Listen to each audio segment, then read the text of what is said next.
बिस्मिल्लाहिर्रहमानिर्रहीम। अस्सलाम वालेकुम नाजरीन, मैं आपका मेज़बान चौधरी सबर शराज। इस टाइम की वीडियो दसी रही है टोन चक्सवाड़ी आज़ाद कश्मीर ज़िला मीपर ना मैन गेट है नाजरीन। सुत किसी को ज़्यादा जड़ी बूटी जमी है थाना पॉलिस चक्सवाड़ी ना सैन बोर्ड नज़र नहीं आ रहा से नाजरीन। मैं इंतजामिया गुजारिश करना कि इस सफाई ना खास ख्याल रखा जाए ताकि वह में इलाका सहूलत मिले। अगर जेकर नाजिर तो किसी नाली कितनी ज़्यादा जड़ी बूटी जमी है। गुज़श्ता दिन कुछ पहले थे बारिश हुई सी बहुत ज़्यादा, जितना पानी नाली न सी सारा सड़कें बची जमा होया सी। मैं इंतजामिया गुजारिश करना कि इस सफाई ना खास ख्याल रखा ताकि वह में इलाका सहूलत मिले।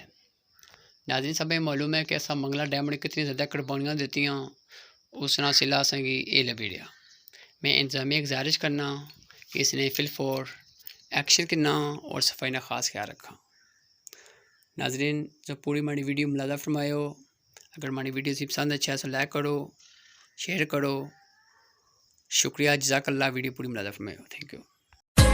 अज मैनू यारो मेरा पिंड याद आ गया, सुपने च आके बापू, सुपने च आके बापू गढ़ नड़ ला गया।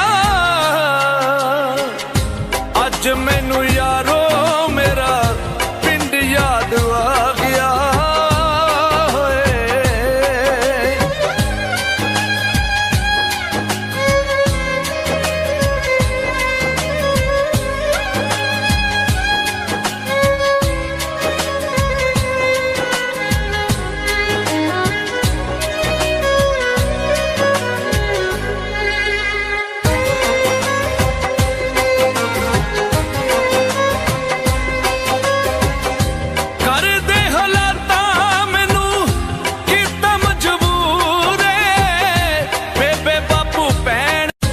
अज मैनू यारो मेरा पिंड याद आ गया, सुपने च आके बापू, सुपने च आके बापू गढ़ नड़ ला गया।